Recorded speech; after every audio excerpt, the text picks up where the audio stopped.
Friends, welcome to my channel self care with Ruchika.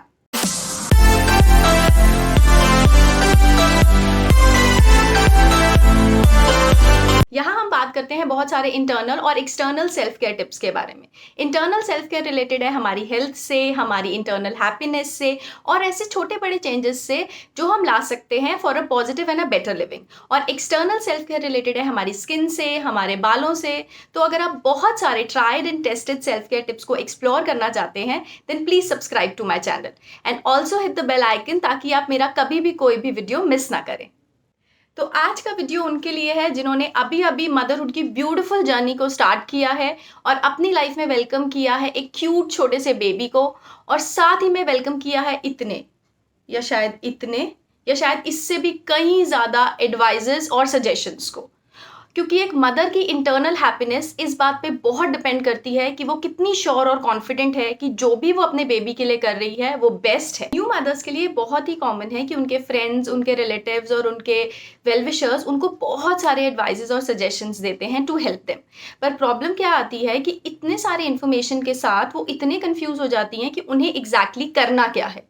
सो हम इस video में कुछ ऐसी चीज़ों के बारे में बात करेंगे जो बहुत ही कॉमन डाउट्स हैं, हम उन्हें क्लियर करेंगे। और साथ ही में वीडियो के एंड में मैं आपको दूंगी एक बोनस टिप जो आपकी मदरहुड की जर्नी को बहुत ही वंडरफुल बना देगी और अभी के लिए नहीं, लॉन्ग रन में भी वो आपको काफ़ी हेल्प करेगी। सो प्लीज़ वीडियो को एंड तक ज़रूर देखिएगा।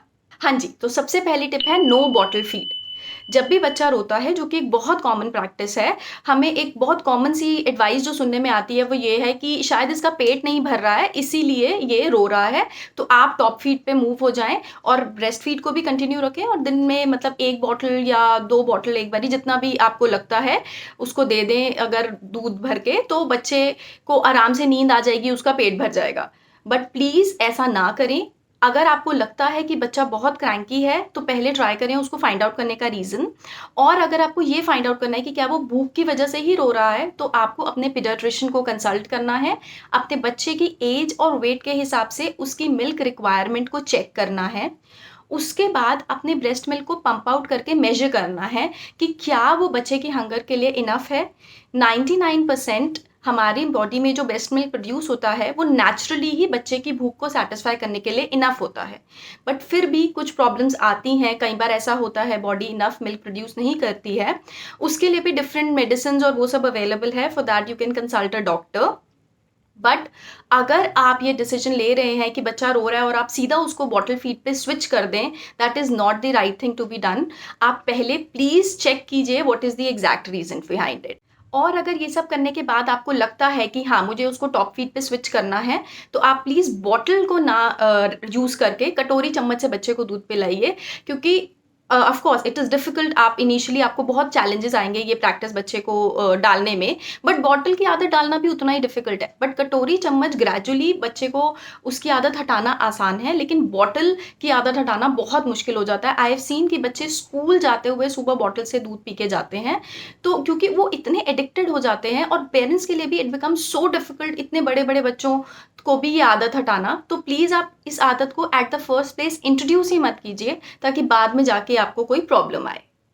हाँ जी, तो जो सेकंड टिप है वो है ग्राइप वाटर से related. Gripe water is a complete no, उसको प्लीज़ अपने बच्चे को मत दीजिए। ये बहुत कॉमन सजेशन है और ये ऐसा नहीं होता कि पेट दर्द हो रहा है तो ग्राइप वाटर दे दो। बहुत से लोग तो उसे एज अ प्रिकॉशनरी मेजर ही यूज़ करते हैं कि बच्चे को वैसे ही ग्राइप वाटर पिला दो, चाहे वो कुछ उसको प्रॉब्लम है या नहीं है, ताकि उसको कोई प्रॉब्लम हो ही नहीं। तो आपको सिंपली क्या करना है, बोतल को उल्टा करना है ग्राइप वाटर की और उसके इंग्रेडिएंट्स पढ़ लेने हैं। आप वैसे ही उसको डिस्कार्ड कर देंगे। बट फिर भी मैं कुछ इन्फॉर्मेशन शेयर करती हूँ ग्राइप वाटर की in this video so that you know better कि क्या एग्जैक्टली है उसका जो डिसएडवांटेजेस हैं। ग्राइप वाटर जो पहले वाला फॉर्मूला आता था वो उसमें तो अल्कोहल और शुगर का कंटेंट ही इतना हाई था which was not at all advised for the babies. पहली चीज़ तो ये।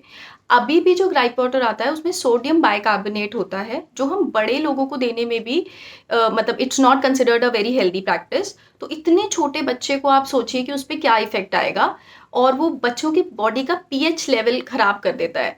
PH level if it's a very complicated term for you then आप ये समझ लीजिए कि बच्चों की बॉडी का जो बैलेंस है वो खराब कर देता है, वो उसका कोई भी फायदा नहीं है और सिवाय नुकसान के it is not going to add anything to your baby. तो please gripe water is a strict no, आप उसे मत दीजिए। आप किसी भी पीडियाट्रिशियन से अगर चेक करते हैं तो वो डेफिनेटली आपको यही कहेंगे कि gripe water is not at all advised. तो थर्ड टिप ये है कि बच्चों को इनिशियल 6 मंथ्स तक प्लीज़ पानी भी मत दीजिए। अब ये सुनने में बहुत ही अजीब साउंड करता है, क्योंकि जो बच्चे विंटर्स में पैदा होते हैं वो तो ठीक है, पर जो समर्स में पैदा होते हैं मतलब मई जून में, उनके लिए थोड़ा सा हमारे को भी सोचना डिफिकल्ट हो जाता है कि जब हम खुद बड़े होकर इतना पानी पीते हैं तो बच्चों को भी तो प्यास लगेगी। बट ऐसा नहीं होता, मदर्स मिल्क में इनफ पानी है बच्चों की प्यास को सेटिस्फाई करने के लिए। अच्छा, मैं आपको थोड़ा समझाती हूँ कि बच्चे अगर पानी पीते हैं तो एग्जैक्टली होता क्या है। जब 6 महीने या उससे छोटे के बच्चे पानी पीते हैं तो उनकी किडनीज अभी प्रॉपर फंक्शन करने के लिए रेडी नहीं होती हैं, और वो मतलब अच्छा पार्ट पानी का रख के और जो अनवांटेड पार्ट है उसको फ्लश आउट करने के लिए अभी प्रिपेयर्ड नहीं होती हैं इनिशियल 6 मंथ्स के लिए। तो क्या होता है, जब बच्चे पानी पीते हैं तो उन्हें ओवर हाइड्रेशन की या तो प्रॉब्लम हो सकती है या वाटर इंटॉक्सिकेशन की, मतलब बॉडी का जो सोडियम लेवल है वो डिस्टर्ब हो सकता है अगर बच्चे पानी पिए तो, क्योंकि अभी किडनीज फिलहाल प्रिपेयर्ड नहीं होती हैं अपना काम ठीक से करने के लिए। तो आप इनिशियल 6 मंथ तक प्लीज़ बच्चों को एडिशनल वाटर मत दीजिए। तो चलते हैं आप फोर्थ टिप की तरफ, वो है नो सूदर और पैसिफायर, जो भी आप इसको बुलाना चाहें। बहुत ही कॉमन प्रैक्टिस है कि बच्चे रो रहे हैं, हम उनको सूदर या पैसिफायर उनके मुंह में डाल देते हैं, बच्चे चुप हो जाते हैं, माँ बाप और घर वाले भी खुश और बच्चा भी खुश। पर ये हमें नहीं करना है। सबसे पहली बात तो इसकी आदत डालना जितना आसान है उसको छुटवाना उतना ही मुश्किल है, क्योंकि बच्चे इतने एडिक्टेड हो जाते हैं इस चीज़ को लेके कि वो उसको फिर छोड़ना ही नहीं चाहते। Then it becomes a challenge कि आप उसको हटवाएं कैसे उस आदत से। दूसरी चीज़, इन्फेक्शन का रिस्क बहुत हाई रहता है, क्योंकि इनिशियली जब आप 1 2 4 5 6 महीने का बच्चा होता है तो वो ऑफकोर्स आपके कंट्रोल में है कि वो क्रॉल नहीं कर सकता, चल नहीं सकता, बट जैसे जैसे बच्चे बड़े होते हैं वो इसकी आदत नहीं छोड़ते हैं, और फिर क्या होता है कि वो उसको इधर उधर कहीं फेंक देते हैं, फिर वही उठा के अपने मुंह में डाल लेते हैं, तो इन्फेक्शन का रिस्क बहुत बढ़ जाता है। इसका एक और डिसएडवांटेज ये है कि बच्चों को कई बार इसकी वजह से डेंटल प्रॉब्लम्स भी आ जाती हैं। तो आई थिंक ये सभी डिसएडवांटेजेस इनफ है आपको ये डिसाइड करने के लिए कि you have to say a complete no to any of the soothers और पैसिफायर्स फॉर योर बेबीज। तो जी अब चलते हैं फिफ्थ और मोस्ट इंपॉर्टेंट पॉइंट की तरफ, और वो है ओनली मदर्स फीड। इनिशियल 6 महीने तक आप प्लीज़ अपने बच्चे को सिर्फ मदर्स फीड पे ही रखिए, उसे किसी और चीज़ की ज़रूरत नहीं है, किसी पानी की, किसी ग्राय वाटर की, कुछ भी नहीं। मदर्स मिल्क एक नेचुरल फॉर्मूला है और उसमें बच्चे के लिए हर वो चीज़ एडिक्वेट अमाउंट में है जो उसको ग्रोथ के लिए चाहिए, तो वो बहुत सफिशिएंट है आपके बच्चे के लिए। और इनिशियल 6 मंथ्स तक आप सिर्फ मदर्स फीड पे रखिए बच्चे को, उससे इन्फेक्शन के चांसेस नहीं होंगे, उसका स्टमक अपसेट नहीं होगा, और लॉन्ग रन में भी वो काफ़ी हेल्पफुल होता है बच्चों के लिए, क्योंकि उनसे बच्चों की इम्यूनिटी बेटर होती है और उनको सफिशिएंट न्यूट्रिशन मिलता है जो कि ब्रेन डेवलपमेंट में भी हेल्प करता है। हाँ जी, तो अब चलते हैं हमारी बोनस टिप की तरफ। तो बोनस टिप ये है कि मदर्स का इंस्टिंक्ट और उनका सिक्स्थ सेंस बेस्ट जज होता है। एक्चुअली मदर्स इसी तरीके से डिज़ाइंड है, आई वुड से, कि वो अपने बच्चों के लिए और कुछ नहीं बट सिर्फ बेस्ट चाहती हैं। तो जब भी आप किसी बात के लिए डाउट में हो, आप ट्राई कीजिए उसके अराउंड, उसके आसपास उससे रिलेटेड मैक्सिमम इन्फॉर्मेशन इकट्ठी करने के लिए।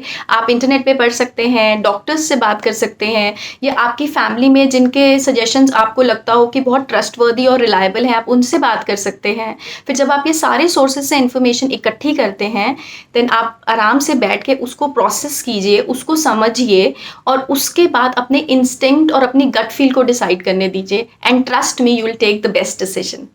हाँ जी, तो आई होप आपको आज का वीडियो पसंद आया होगा। पसंद आया है तो प्लीज़ वीडियो को लाइक कीजिए, शेयर कीजिए, चैनल को सब्सक्राइब कीजिए, और इस वीडियो का अपना फीडबैक कमेंट सेक्शन में प्लीज़ ज़रूर शेयर कीजिएगा।